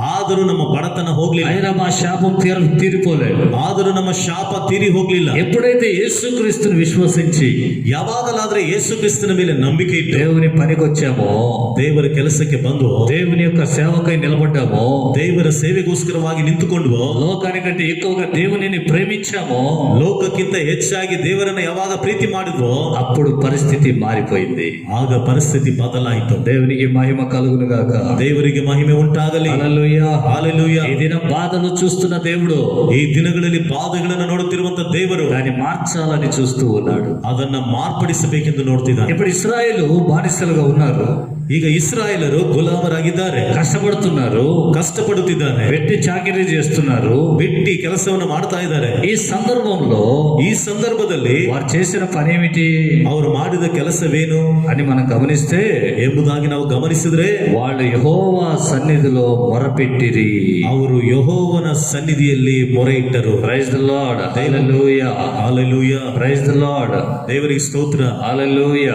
ಹಲ್ಲೆಲೂಯಾ. వారు మొరపెట్టిరి ಅವರು ಮೊರೆ ಇಟ್ಟರು అంటే ప్రార్థన చేశారు. ಅಂದರೆ ಪ್ರಾರ್ಥನೆ ಮಾಡಿದ್ರು. ఇంతకు ముందేమో ಇದಕ್ಕಿಂತ ಮುಂಚೆನೋ తమ ఇష్ట ప్రకారంగా జీవించారు. ತಮ್ಮ ಇಷ್ಟಕ್ಕನುಸಾರವಾಗಿ ಜೀವಿಸಿದ್ರು. ఇప్పుడేమో ಈಗ್ಲೇನೋ పరిస్థితులు చూసి ಪರಿಸ್ಥಿತಿಗಳನ್ನು ನೋಡಿ ప్రార్థన ప్రారంభించారు. ಪ್ರಾರ್ಥನೆಯನ್ನು ಪ್ರಾರಂಭ ಮಾಡಿದ್ರು. ప్రియమైన దేవుని బిడ్డలారా, ನನ್ನ ಪ್ರೀತಿಯ ದೇವರ ಮಕ್ಕಳೇ, ప్రార్థన ಪ್ರಾರ್ಥನೆ నీ పరిస్థితులను మార్చివేసేదానికి ఒక మార్గం. ನಿನ್ನ ಪರಿಸ್ಥಿತಿಗಳನ್ನ ಮಾರ್ಪಡಿಸುವುದಕ್ಕೆ ಅದೊಂದು ದಾರಿ. దేవుడు నీ వైపు చూసేదానికి, ದೇವರು ನಿನ್ನ ಕಡೆಗೆ ನೋಡ್ಲಿಕ್ಕಾಗಿ, నీ దగ్గరికి రావడానికి ನಿನ್ನ ಬಳಿಗೆ ಬರೋದಕ್ಕಾಗಿ ప్రార్థన ఒక మార్గం. ಪ್ರಾರ್ಥನೆ ಒಂದು ಮಾರ್ಗ. హల్లెలూయా. ಹಲ್ಲೆಲೂಯಾ. హల్లెలూయా. ಹಲ್ಲೆಲೂಯಾ. ప్రార్థన దేవునిని ఆహ్వానించేదానికి ఒక మార్గం. ದೇವರನ್ನ ಆಹ್ವಾನಿಸುವುದಕ್ಕೊಂದು ದಾರಿ. మనం చేసే ఆరాధన, ನಾವು ಮಾಡುವಂತ ಆರಾಧನೆ దేవుడు మన దేవునిని మన దగ్గరికి ఆహ్వానించుకునేదానికి ఒక మార్గం. ದೇವರನ್ನ ನಮ್ಮ ಬಳಿಗೆ ಆಹ್ವಾನ ಮಾಡುವುದಕ್ಕೆ ಅದೊಂದು ದಾರಿ. దేవునికి స్తోత్రం. ದೇವರಿಗೆ ಸ್ತೋತ್ರ. వీళ్ళు ప్రార్థన చేశారు. ఇప్పుడు ಇವರು ಈಗ ಪ್ರಾರ್ಥನೆ ಮಾಡಿದ್ರು, మూలిగారు, ಅವರನ್ನು ನರಳಾಡಿದ್ರು, ప్రార్థన చేస్తున్నారు. ಪ್ರಾರ್ಥನೆ ಮಾಡ್ತಾ ಇದ್ದಾರೆ. వాళ్ళ బానిసత్వాన్ని గమనించి, ಅವರ ಗುಲಾಮತನವನ್ನು ಗಮನಿಸಿ, వారి వెట్టి చాకిరీలు చూసి, ಅವರ ಬಿಟ್ಟಿ ಕೆಲಸವನ್ನ ನೋಡಿ ఇప్పుడు ప్రార్థన చేస్తున్నారు. ಈಗ ಪ್ರಾರ್ಥನೆ ಮಾಡ್ತಾ ಇದ್ದಾರೆ. ప్రభువా, ಕರ್ತನೇ, మాకు విడుదల కావాలి, ನಮಗೆ ಬಿಡುಗಡೆ ಬೇಕು. దేవునికి స్తోత్రం. ದೇವರಿಗೆ ಸ್ತೋತ್ರ. వెంటనే ಕೂಡಲೇ 3వ అధ్యాయం నిర్గమకాండం ವಿಮೋಚನ ಕಾಂಡ 3ನೇ ಅಧ್ಯಾಯ 7వ వాక్యాన్ని చదివితే, 7ನೇ ವಚನವನ್ನು ಓದಿದರೆ, మరి యెహోవా ఇట్లా నేను ಮತ್ತು ಯೆಹೋವನು ಹೀಗೆ ಹೇಳಿದನು, నేను ఐగుప్తులోనున్న నా ప్రజల బాధను నిశ్చయముగా చూసి తిని, ನಾನು ಐಗುಪ್ತ ದೇಶದಲ್ಲಿರುವಂತ ನನ್ನ ಜನರ ದುರಾವಸ್ಥೆಯನ್ನ ನಿಶ್ಚಯವಾಗಿ ನೋಡಿದ್ದೇನೆ. ప్రజలలో ಜನರಲ್ಲಿ తమ్మును కష్టపెట్టు వారిని బట్టి, ಅವರನ್ನ ಕಷ್ಟಪಡಿಸುವವರ ನಿಮಿತ್ತವಾಗಿ వారు పెట్టిన మొరను వింటిని, ಅವರಿಟ್ಟಂತ ಮೊರೆಯನ್ನ ನಾನು ಕೇಳಿದ್ದೇನೆ. వారి దుఃఖము నాకు తెలిసే ఉన్నది. ಅವರ ದುಃಖವು ನನಗೆ ತಿಳಿದಿದೆ. Praise the Lord. Hallelujah. Hallelujah. దేవుడు చూసే దేవుడు, ದೇವರು ನೋಡುವಂತ ದೇವರು. నిశ్చయంగా చూసి తిని అన్నాడు. ನಿಶ್ಚಯವಾಗಿ ನೋಡಿದ್ದೇನೆ ಎಂದು ಹೇಳಿ, నిశ్చయంగా దేవుడు చూసే దేవుడు. ನಿಶ್ಚಯವಾಗಿ ದೇವರು ನೋಡುವಾತನು. ప్రతి మనిషిని దేవుడు చూస్తూ ఉన్నాడు. ಪ್ರತಿಯೊಬ್ಬ ಮನುಷ್ಯನನ್ನ ದೇವರು ನೋಡುತ್ತಿದ್ದಾನೆ. ప్రతి వ్యక్తిని చూస్తూ ఉన్నాడు. ಪ್ರತಿಯೊಬ್ಬ ವ್ಯಕ್ತಿಯನ್ನು ದೇವರು ನೋಡುತ್ತಿದ್ದಾನೆ. ఇక్కడ వాళ్ళు ఏం చేశారు? ಇಲ್ಲಿ ಅವರು ಏನ್ ಮಾಡಿದ್ರು? వారి బాధలను బట్టి ప్రార్థన చేశారు. ಅವರ ಪಾದಗಳ ದೆಸೆಯಿಂದ ಅವರು ಪ್ರಾರ್ಥನೆ ಮಾಡಿದ್ರು. వారిని కష్టపెట్టే వారిని బట్టి ప్రార్థన చేశారు. ಅವರನ್ನ ಕಷ್ಟಪಡಿಸುವವರ ನಿಮಿತ್ತವಾಗಿ ಅವರು ಪ್ರಾರ್ಥನೆ ಮಾಡಿದ್ರು. వారు దుఃఖపడుతూ ప్రార్థన చేశారు. ಅವರು ದುಃಖ ಪಡುತ್ತಾ ಪ್ರಾರ್ಥನೆ ಮಾಡಿದ್ರು. హల్లెలూయా. ಹಲ್ಲೆಲೂಯಾ. దేవుడు అంటున్నాడు, నేను వారిని చూసి తిని. ದೇವರು ಹೇಳುತ್ತಾ ಇದ್ದಾರೆ, ನಾನು ಇದನ್ನ ನೋಡಿದ್ದೇನೆ. ప్రభు చూసే దేవుడు, ಕರ್ತನು ನೋಡುವಂತ ದೇವರು. బాధలు దేవుడు చూస్తూ ఉన్నాడు. ನಿನ್ನ ಬಾಧೆಯನ್ನು ದೇವರು ನೋಡುತ್ತಿದ್ದಾನೆ. నీ శ్రమలను దేవుడు చూస్తున్నాడు. ನಿನ್ನ ಶ್ರಮೆಗಳನ್ನ ದೇವರು ನೋಡುತ್ತಿದ್ದಾನೆ. నీ కష్టాలను దేవుడు చూస్తూ ఉన్నాడు. ನಿನ್ನ ಕಷ್ಟವನ್ನ ದೇವರು ನೋಡುತ್ತಿದ್ದಾನೆ. ಹಿಜ್ಕೀಯ కన్నీళ్లను చూసిన దేవుడు, ಹಿಜ್ಕೀಯನ ಕಣ್ಣೀರನ್ನ ನೋಡಿದ ದೇವರು ఈ దినం నీ కన్నీళ్లను, నీ బాధలు, నీ వేదనలు చూస్తూ ఉన్నాడు. ಈ ದಿನ ನಿನ್ನ ಕಣ್ಣೀರನ್ನ, ನಿನ್ನ ಬಾಧೆಯನ್ನ, ನಿನ್ನ ವೇದನೆಗಳನ್ನ ನೋಡುತ್ತಿದ್ದಾನೆ. ఆయన కళ్ళు మూసుకునేవాడు కాదు. ಆತನು ಕಣ್ಣನ್ನು ಮುಚ್ಚಿಕೊಳ್ಳುವಂತಹ ಆತನಲ್ಲ, ఆయన చూసే దేవుడు. ಆತನು ನೋಡುವ ದೇವರು. ఒకసారి ఒక స్త్రీ అరణ్యంలోకి వెళ్ళిపోయింది. ಒಂದು ಸಾರಿ ಒಂದು ಸ್ತ್ರೀ ಅರಣ್ಯಕ್ಕೆ ಹೋಗ್ಬಿಟ್ಲು. ఇంటి నుంచి విడిచి ఇల్లు విడిచిపెట్టి వెళ్ళిపోయింది. ಮನೆಯನ್ನ ಬಿಟ್ಬಿಟ್ಟು ಹೋಗ್ಬಿಟ್ಲು. ఇంటి నుంచి వెళ్ళిపోయింది. ಮನೆಯಿಂದ ಹೊರಟೋದ್ಲು. ఆమె ఒక ఇంటికి దాసురాలు. ಆಕೆ ಒಂದು ಮನೆಗೆ ಗುಲಾಮಳು. ఆ ఇంటి నుంచి వెళ్ళిపోయింది. ಆ ಮನೆಯಿಂದ ಹೊರಟೋದ್ಲು. వెళ్ళిపోయి అరణ్యంలో తిరుగుతూ ఉంది. ಹೊರಟೋಗಿ ಅರಣ್ಯದಲ್ಲಿ ತಿರುಗಾಡ್ತಾ ಇದ್ದಾಳೆ. ఒక ఊట దగ్గర కూర్చొని ಒಂದು ಬುಗ್ಗೆಯ ಬಳಿಯಲ್ಲಿ ಕೂತ್ಕೊಂಡಿದ್ದಾಳೆ. అక్కడ దేవుడు మాట్లాడుతున్నాడు. ಅಲ್ಲಿ ದೇವರು ಮಾತನಾಡ್ತಿದ್ದಾರೆ. ಹಾಗರು ಹಾಗರಳೆ, ಹಾಗರಳೆ, నువ్వు ఎక్కడి నుంచి వచ్చావు, ఎక్కడికి వెళ్ళిపోతున్నావు? ನೀನು ಎಲ್ಲಿಂದ ಬಂದಿದ್ದೀಯಾ, ಎಲ್ಲಿಗೆ ಹೋಗ್ತಾ ಇದೀಯಾ? హల్లెలూయా. ಹಲ್ಲೆಲೂಯಾ. నా యజమానుని ఇంటి నుండి వచ్చానంది. ನನ್ನ ಯಜಮಾನನ ಮನೆಯಿಂದ ಬಂದಿದ್ದೀನಿ. వెంటనే దేవుడు అన్నాడు, ಕೂಡಲೇ ದೇವರಲ್ಲಿ ಹೇಳಿದ್ರು, వెళ్ళి అక్కడ ఉండు, ಹೋಗಿ ಅಲ್ಲಿರು, అది నీకు సురక్షితమైన స్థలం, ಅದು ನಿನಗೆ ಸುರಕ್ಷಿತವಾದಂತ ಸ್ಥಳ, వెళ్ళి అక్కడుండు అన్నాడు. ನೀನು ಹೋಗಿ ಅಲ್ಲಿರು ಎಂದು ಹೇಳಿದರು. వెంటనే ఏం జరిగింది? ಕೂಡಲೇ ಏನ್ ನಡೆಯಿತು? ಏನ್ ನಡೆಯಿತು? ఆమె ఏమంటుందంటే, ಆಕೆ ಏನ್ ಹೇಳ್ತಿದ್ದಾಳಂದ್ರೆ, చూచుచున్న దేవుడవు నీవు, ನನ್ನನ್ನು ನೋಡುತ್ತಿರುವಂತ ದೇವರು. Praise the Lord. Amen. Hallelujah. Hallelujah. నీవు చూసే దేవుడు, ನೀನು ನೋಡುವಂತ ದೇವರು. నేను నిన్ను చూడలేదు, ನಾನು ನಿನ್ನನ್ನು ನೋಡ್ಲಿಲ್ಲ, నేను నీ దగ్గరికి రాలేదు, ನಾನು ನಿನ್ನ ಹತ್ತಿರಕ್ಕೆ ಬರಲಿಲ್ಲ, నేను బాధపడ్డాను నా లోపల, ನಾನು ಒಳಗಡೆ ಬಾಧೆ ಪಟ್ಟೆನು. ఇప్పుడు నాకు సహాయం ఎవరు అనుకున్నాను, ಈಗ ನನಗೆ ಸಹಾಯ ಯಾರು ಎಂಬುದಾಗಿ ಅಂದುಕೊಂಡೇನು. కోపంతో ఇల్లు వదిలిపెట్టి వచ్చేసాను, ಕೋಪದಿಂದ ಮನೆಯನ್ನು ಬಿಟ್ಟು ಬಂದ್ಬಿಟ್ಟಿದ್ದೀನಿ. ఇప్పుడు నన్ను ఆదరించే వాళ్ళు ఎవరు? ಈಗ ನನ್ನನ್ನು ಸಂತೈಸುವವರು ಯಾರು? హల్లెలూయా. ಹಲ್ಲೆಲೂಯಾ. హల్లెలూయా. ಹಲ್ಲೆಲೂಯಾ. నీవు నన్ను చూసావు, ನೀನು ನನ್ನನ್ನು ನೋಡಿದಿ. నా యజమానుడు చూడలేదు, ನನ್ನ ಯಜಮಾನ ನೋಡ್ಲಿಲ್ಲ, దాసులు చూడలేదు, ನನ್ನ ఇంటి పని వాళ్ళు చూడలేదు, ಕೆಲಸದ ಮನೆಯವರು ನೋಡಿಲ್ಲ, మా బంధువులు ఎవరు లేరు ఇక్కడ, ನಮ್ಮ ಬಂಧುಗಳು ಯಾರು ಇಲ್ಲ ಇಲ್ಲಿ. కానీ నీవు నన్ను చూసావు. ಆದರೆ ನೀನು ನನ್ನ ನೋಡಿದಿ. ఆయన చూసే దేవుడు, ಆತನು ನೋಡುವಂತ ದೇವರು. హల్లెలూయా. హల్లెలూయా. ఆయన చూసి ఏం చేస్తాడు? ಆತನು ನೋಡಿ ಏನ್ ಮಾಡ್ತಾನೆ? కీర్తన గ్రంథంలో ఒక మాట రాయబడింది. ಕೀರ್ತನೆ ಗ್ರಂಥದಲ್ಲಿ ಒಂದು ಮಾತು ಬರೆಯಲ್ಪಟ್ಟಿದೆ. 12వ కీర్తన 5వ వాక్యం. ಕೀರ್ತನೆಗಳು 12 5ನೇ ವಚನ.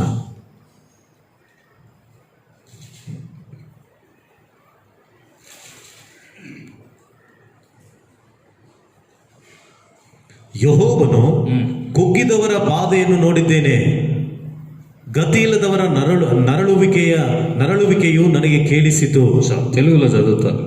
తెలుగులో, బాధపడు వారికి చేయబడిన బలత్కారమును బట్టి దరిద్రుల నిట్టూర్పులను బట్టి నేనిప్పుడే లేచెదను. రక్షణను కోరుకొని వారికి నేను రక్షణ కలుగజేసేదను అని యెహోవా సెలవిచ్చుచున్నాడు. Praise the Lord. ದೇವರಿಗೆ ಸ್ತೋತ್ರ. హల్లెలూయా. ಹಲ್ಲೆಲೂಯಾ. దేవుడు మాట్లాడుతున్నాడు. ದೇವರು ಮಾತನಾಡ್ತಿದ್ದಾರೆ.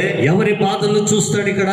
ಯಾರ ಬಾಧೆಗಳನ್ನ ನೋಡ್ತಾರೆ ಇಲ್ಲಿ? ఎవరి బలత్కారాన్ని చూస్తున్నాడు? ಯಾರ ನರಳುವಿಕೆಯನ್ನು ನೋಡ್ತಾರೆ ಇಲ್ಲಿ? ఎవరి నిట్టూర్పులను చూస్తున్నాడు? ಯಾರ ನಿಟ್ಟುಸಿರನ್ನು ನೋಡ್ತಾರೆ ಇಲ್ಲಿ? ఎవరి బాధలు చూసి ఆయన లేస్తాడు ಯಾರ ಬಾಧೆಗಳನ್ನ ನೋಡಿ ಆತನ ಎದ್ದೇಳ್ತಾನೆ అని మనం గమనిస్తే, ಎಂಬುದಾಗಿ ನಾವು ಗಮನಿಸಿದ್ರೆ, రక్షణను కోరుకుని వారికి, ರಕ್ಷಣೆಯನ್ನ ಬಯಸುವವರಿಗೆ. ఈ దినం నువ్వు రక్షణ కావాలనుకుంటున్నావా?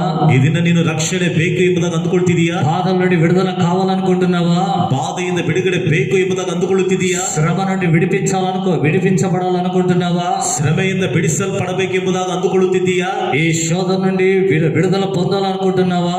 ಈ ಶೋಧನೆಗಳಿಂದ ಬಿಡುಗಡೆ ಹೊಂದಬೇಕೆಂದು ಅಂದುಕೊಳ್ಳುತ್ತಿದ್ದೀಯಾ? ఆ కోరిక నీలో ఉండి, ಆ ಒಂದು ಆಸೆ ನಿನ್ನಲ್ಲಿದ್ರೆ, ఆ కోరిక నీలో ఉండి ಆ ಒಂದು ಆಸೆ ನಿನ್ನಲ್ಲಿದ್ದು నువ్వు ప్రార్థన చేస్తే, ನೀನು ಪ್ರಾರ್ಥನೆ ಮಾಡಿದ್ರೆ, దేవుడు అంటున్నాడు, ದೇವರು ಹೇಳ್ತಿದ್ದಾರೆ, నేను ఇప్పుడే లేచెదను. ನಾನು ಈಗಲೇ ಎದ್ದೇಳುವೆನು. హల్లెలూయా. ಹಲ್ಲೆಲೂಯಾ. నీలో ఎప్పుడైతే, నీ మనసులో ఎప్పుడైతే ప్రభు పైన ఆశ కలుగుతో, ನಿನ್ನ ಮನಸ್ಸಿನಲ್ಲಿ ಯಾವಾಗಲಾದ್ರೆ ಕರ್ತನ ಮೇಲೆ ಆಸೆ ಉಂಟಾಗುತ್ತದೋ, ఆయన నాకు కావాలనే ఆశ నీకు ఎప్పుడైతే కలుగుతో, ಆತನು ನನಗೆ ಬೇಕು ಎಂಬ ಆಸೆ ನಿನ್ನ ಒಳಗಡೆ ಯಾವಾಗ ಉಂಟಾಗುತ್ತೋ, ఆయన తప్ప నాకెవరు లేరనేటువంటి అభిప్రాయం, ఆ స్థిరమైన మనస్సు నీలో ఎప్పుడైతే కలుగుతుందో, ಆತನು ಹೊರತಾಗಿ ನನಗೆ ಯಾರು ಇಲ್ಲ ಎಂಬ ಅಭಿಪ್ರಾಯ, ಸ್ಥಿರವಾದ ಮನಸ್ಸು ನಿನ್ನಲ್ಲಿ ಯಾವಾಗ ಉಂಟಾಗುತ್ತದೋ, ఆ మనస్సు నీలో కలిగిన వెంటనే, ಆ ಮನಸ್ಸು ನಿನ್ನಲ್ಲಿ ಬಂದ ಕೂಡಲೇ దేవుడు అంటున్నాడు, ದೇವರು ಹೇಳ್ತಿದ್ದಾರೆ, నేను ఇప్పుడే లేచెదను. ನಾನು ಈಗಲೇ ಏಳುವೆನು. ఆమేన్. ಆಮೆನ್. హల్లెలూయా. ಹಲ್ಲೆಲೂಯಾ. ఆ బాధలు చూసిన వెంటనే, ಆ ಬಾಧೆಗಳನ್ನು ನೋಡಿದ ಕೂಡಲೇ, ఇశ్రాయేల్ ప్రజలు చాలా సంవత్సరాలు ప్రార్థన చేసి ఉంటారు, ಇಸ್ರಾಯೇಲ್ ಜನರು ತುಂಬಾ ವರ್ಷಗಳು ಅವರು ಪ್ರಾರ್ಥನೆ ಮಾಡಿದ್ರು. కానీ వారి మనసు ఏమైంది? ಆದರೆ ಅವರ ಮನಸ್ಸು ಏನಾಗಿತ್ತು? ఒకవేళ ఆ దినాల్లోనే ప్రభు వచ్చింటే, ಒಂದು ವೇಳೆ ಆ ದಿನಗಳಲ್ಲಿ ಕರ್ತನು ಬಂದಿದ್ರೆ, వీళ్ళు ఐగుప్తు ఆహారాన్ని విడిచి రావడానికి ఇష్టపడరు, ಇವರು ಐಗುಪ್ತ ದೇಶದ ಆಹಾರವನ್ನು ಬಿಟ್ಟು ಬರ್ಲಿಕ್ಕೆ ಇಷ್ಟಪಡ್ತಾ ಇದ್ದಾರೆ. ఐగుప్తు సుఖభోగాలు విడవడానికి ఇష్టం లేదు, ಐಗುಪ್ತ ದೇಶದ సుఖభోగాలు, ಸುಖದ ಭೋಗಗಳನ್ನು ಬಿಡ್ಲಿಕ್ಕೆ ಇಷ್ಟ ಇಲ್ಲ. ఐగుప్తు ఆచారాలు విడవడానికి ఇష్టం లేదు, ಐಗುಪ್ತದ ಆಚಾರಗಳನ್ನ ಬಿಡ್ಲಿಕ್ಕೆ ಇಷ್ಟ ಇಲ್ಲ. అన్యులతో కూడా వీళ్ళు కలిసి మెలిసిపోయారు. ಅನ್ಯರ ಜೊತೆಗೆ ಇವರು ಒಂದಾಗಿ ಬೆರೆತೋಗಿದ್ದಾರೆ. అలాంటి స్థితిలో ప్రభు వచ్చి విడుదల కలిగించాలనుకున్నా వీళ్ళు బయటికి రారు. ಅಂತ ಸ್ಥಿತಿಯಲ್ಲಿ ಕರ್ತನ ಒಂದು ಬಿಡುಗಡೆನ ಕೊಡಬೇಕೆಂಬುದಾಗಿ ಅಂದುಕೊಂಡ್ರು ಬರ್ತಾ ಇರಲಿಲ್ಲ. కానీ వీళ్ళు ఏం చేశారు? ఇప్పుడు ಆದ್ರೆ ಇವ್ರು ಏನ್ ಮಾಡಿದ್ರು? ಈಗ ప్రార్థన చేసేటప్పుడు ಪ್ರಾರ್ಥನೆ ಮಾಡುವಾಗ విడుదల కోసమై ప్రార్థన చేశారు, ಬಿಡುಗಡೆಗೋಸ್ಕರವಾಗಿ ಪ್ರಾರ್ಥನೆ ಮಾಡಿದ್ರು. హల్లెలూయా. ಹಲ್ಲೆಲೂಯಾ. నీకు మేలు కలగాలంటే, ನಿನಗೆ ಮೇಲು ಉಂಟಾಗಬೇಕಂದ್ರೆ నీ జీవితం మార్పు చెందాలి, ನಿನ್ನ ಜೀವಿತವು ಮಾರ್ಪಡಬೇಕು. నీ ప్రార్థనలో ఒక మార్పు కావాలి. ನಿನ್ನ ಪ್ರಾರ್ಥನೆಯಲ್ಲಿ ಒಂದು ಮಾರ್ಪಾಟು ಬೇಕು. హల్లెలూయా. ಹಲ್ಲೆಲೂಯಾ. అన్న కుమారుడు కావాలని మందిరానికి వెళ్ళేది, ಅನ್ನಳು ಮಗನು ಬೇಕೆಂಬುದಾಗಿ ದೇವರ ಆಲಯಕ್ಕೆ ಹೋದಳು. అనేక సంవత్సరాలు వెళ్ళింది, ಅನೇಕ ವರ್ಷಗಳು ಹೋದ್ಲು. వాగ్దానం రాలే, జవాబు రాలే, ಅವರಿಗೆ ಆಕೆಗೆ ಉತ್ತರ ಬರಲಿಲ್ಲ, వాగ్దానం రాలేదు, ವಾಗ್ದಾನ ಬರಲಿಲ್ಲ. ప్రభు దగ్గరికి మొర వెళ్ళిన ఉత్తరం రాలేదు, ಕರ್ತನ ಬಳಿಗೆ ಮೊರೆ ಹೋದ್ರು ಸಹ ಉತ್ತರ ಬರಲಿಲ್ಲ. ఆఖరికి ఒక దినం ప్రార్థన చేసింది, ಕೊನೆಯದಾಗಿ ಒಂದು ದಿನ ಪ್ರಾರ್ಥನೆ ಮಾಡಿದ್ರು. ప్రభువా, ಕರ್ತನೆ, నీవు కుమారుని ఇచ్చి ನೀನು ಮಗನನ್ನು ಕೊಟ್ಟು నా నింద తొలగిస్తే ನನ್ನ ನಿಂದೆಯನ್ನು తెగದಾಕಿದ್ರೆ వాడిని సేవకి ఇస్తానన్నది. ಆತನ ನಿನ್ನ ಸೇವೆಗೆ ಕೊಡ್ತೇನೆ. వెంటనే ప్రభు అన్నాడు, ಕೂಡಲೇ ಕರ್ತನ ಹೇಳಿದ್ದು, నీవు గర్భవతి అయితే అవ్వు అన్నాడు. ನೀನು ಗರ್ಭವತಿ ಆಗ್ತಿ ಹೋಗು. హల్లెలూయా. హల్లెలూయా. ప్రార్థనలో ఒక మార్పు కావాలి. ಪ್ರಾರ್ಥನೆಯಲ್ಲಿ ಒಂದು ಮಾರ್ಪಾಟು ಬೇಕಾಗಿದೆ. నీ పరిస్థితి చెడిపోయింది, ನಿನ್ನ ಪರಿಸ್ಥಿತಿ ಕೆಟ್ಟೋಗಿದೆ. నువ్వు దాసులుగా లోకానికి దాసులుగా జీవిస్తున్నావు, ನೀನು ಲೋಕಕ್ಕೆ ಗುಲಾಮನಾಗಿ ಜೀವಿಸುತ್ತಾ ಇದೀಯ. నీ కష్టార్జితం నువ్వు అనుభవించలేకపోతున్నావు. ನಿನ್ನ ಕಷ್ಟಾರ್ಜಿತವನ್ನ ನೀನು ಅನುಭವಿಸ್ಲಿಕ್ಕೆ ಆಗದೆ ಹೋಗ್ತಿದೀಯ. కొంతమంది కష్టార్జితం అన్యులు అనుభవిస్తున్నారు, ಕೆಲವೊಬ್ಬರ ಕಷ್ಟಾರ್ಜಿತವನ್ನ ಅನ್ಯರು ಅನುಭವಿಸುತ್ತಿದ್ದಾರೆ. కొంతమంది కష్టార్జితము డాక్టర్లు అనుభవిస్తున్నారు, ಕೆಲವೊಬ್ಬರ ಕಷ್ಟಾರ್ಜಿತವನ್ನ ವೈದ್ಯರು ಅನುಭವಿಸುತ್ತಿದ್ದಾರೆ. కొంతమంది ఆ కష్టార్జితాన్ని అప్పులు ఇచ్చిన వాళ్ళు అనుభవిస్తున్నారు, ಕೆಲವೊಬ್ಬರ ಕಷ್ಟಾರ್ಜಿತವನ್ನ ಸಾಲ ಕೊಟ್ಟವರು ಅನುಭವಿಸುತ್ತಿದ್ದಾರೆ. కొంతమంది కష్టాన్ని వ్యభిచారులు అనుభవిస్తున్నారు. ಕೆಲವೊಬ್ಬರ ಕಷ್ಟಾರ್ಜಿತವನ್ನ ವ್ಯಭಿಚಾರಿಗಳು ಅನುಭವಿಸುತ್ತಿದ್ದಾರೆ. నీకు ఇచ్చిన కష్టార్జితాన్ని నువ్వు వ్యభిచారుల పాలు చేస్తున్నావు. ನೀನು ಕೊಟ್ಟಂತ ಕಷ್ಟಾರ್ಜಿತವನ್ನ ವ್ಯಭಿಚಾರಿಗಳ ಪಾಲ್ ಮಾಡ್ತಾ ಇದೀಯ. ఒక దినం వస్తుంది, నిట్టూర్పులు విడవాలి. నువ్వు ಒಂದು ದಿನ ಬರುತ್ತದೆ, ನಿಟ್ಟುಸಿರನ್ನ ಬಿಡಬೇಕು. ನೀನು నిట్టూర్పులు విడిచేట నిట్టూర్చేటువంటి స్థితికి దేవుడు తెస్తాడు నిన్ను. ನಿಟ್ಟುಸಿರು ಬಿಡುವಂತ ಸ್ಥಿತಿಗೆ ದೇವರು ನಿನ್ನನ್ನು ತರ್ತಾರೆ. ఎప్పటికైనా మారు మనసు పొందు. ಈಗಲಾದ್ರೂ ಮಾನಸಾಂತರ ಹೊಂದು. ఎప్పటికైనా మారు మనసు పొందు. ಈಗಲಾದ್ರೂ ಮಾನಸಾಂತರ ಹೊಂದು. నువ్వు చేసే ప్రతి పనిని ప్రభు చూస్తున్నాడు. ನೀನು ಮಾಡುವಂತ ಪ್ರತಿಯೊಂದು ಕೆಲಸವನ್ನ ಕರ್ತನು ನೋಡುತ್ತಿದ್ದಾನೆ. ఆయన సింహాసనాసీనుడై చూస్తూ ఉన్నాడు. ಆತನು ಸಿಂಹಾಸನ ರೂಢನಾಗಿ ನೋಡುತ್ತಿದ್ದಾನೆ. ఎప్పుడైతే అక్కడి నుంచి నువ్వు విడుదల కోరుకుంటావో, ಯಾವಾಗಲಾದ್ರೆ ಅಲ್ಲಿಂದ ನೀನು ಬಿಡುಗಡೆಯನ್ನ ಇಷ್ಟಪಡುತ್ತೀಯೋ, ఇక్కడ దేవుడు మాట్లాడుతున్నాడు. ಇಲ್ಲಿ ದೇವರು ಮಾತಾಡ್ತಿದ್ದಾನೆ. నేను ఇప్పుడే లేచేదను, ನಾನು ಈಗಲೇ ಏಳುವೆನು. ప్రైజ్ ద లార్డ్, ಆಮೆನ್, హల్లెలూయా, హల్లెలూయా. నేను ఇప్పుడే లేచేదను. ನಾನು ಈಗಲೇ ಹೇಳುವೆನು. నిర్గమకాండ 3:8 రాయబడింది. ವಿಮೋಚನ ಕಾಂಡ 3:8 ಬರೆಯಲ್ಪಟ್ಟಿದೆ. నా ప్రజల బాధను నేను చూసి తిని, ನನ್ನ ಜನರ ಒಂದು ಬಾಧೆಯನ್ನು ನಾನು ನೋಡಿದ್ದೇನೆ. వారి కష్టాలను నేను చూశాను, ಅವರ ಕಷ್ಟವನ್ನು ನಾನು ನೋಡಿದ್ದೇನೆ. వారిని విడిపించి ಅವರನ್ನ ಬಿಡಿಸಿ పాలు తేనెలు ప్రవహించు దేశానికి, ಹಾಲು ಜೇನು ಹರಿಯುವ ದೇಶಕ್ಕೆ వారిని నడిపించుటకై ಅವರನ್ನು ನಡೆಸುವುದಕ್ಕಾಗಿ ఇదిగో నేను దిగి వచ్చి ఉన్నాను. ಈಗೋ ನಾನು ಇಳಿದು ಬಂದಿದ್ದೇನೆ. ఆయన ఇప్పుడే లేయడం కాదు, ಆತನು ಈಗಲೇ ಹೇಳುವುದಲ್ಲ, ఆయన దిగి వస్తూ ఉన్నాడు. ಆತನು ಇಳಿದು ಬರುತ್ತಿದ್ದಾನೆ. ఆయన దిగి వచ్చాడు.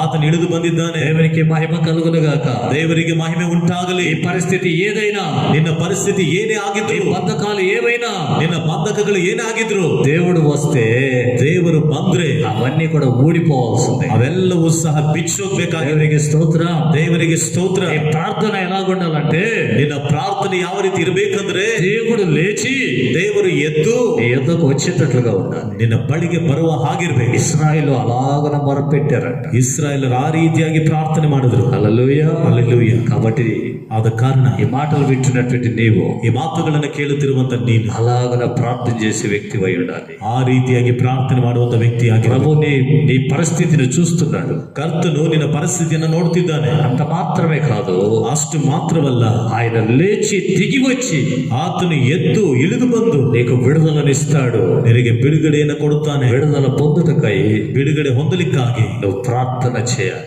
ನೀನು ಪ್ರಾರ್ಥನೆ ಮಾಡಬೇಕು. నువ్వు ప్రార్థన చేయాలి. ನೀನು ಪ್ರಾರ್ಥನೆ నీ ಮಾಡಬೇಕು. బాధను చూస్తున్న దేవుడు ನಿನ್ನ ಬಾಧೆಯನ್ನು ನೋಡುತ್ತಿರುವಂತ ದೇವರು నీ యొద్దకు వచ్చి విడుదల కలిగించడానికి నువ్వు ప్రార్థన చేయాలి. ನಿನಗೆ ಬಿಡುಗಡೆ ಉಂಟು ಮಾಡ್ಲಿಕ್ಕಾಗಿ ನೀನು ಪ್ರಾರ್ಥನೆ ಮಾಡಬೇಕು. అన్న ప్రార్థన చేసింది, ಅನ್ನಳು ಪ್ರಾರ್ಥನೆ ಮಾಡಿ విడుదల పొందింది.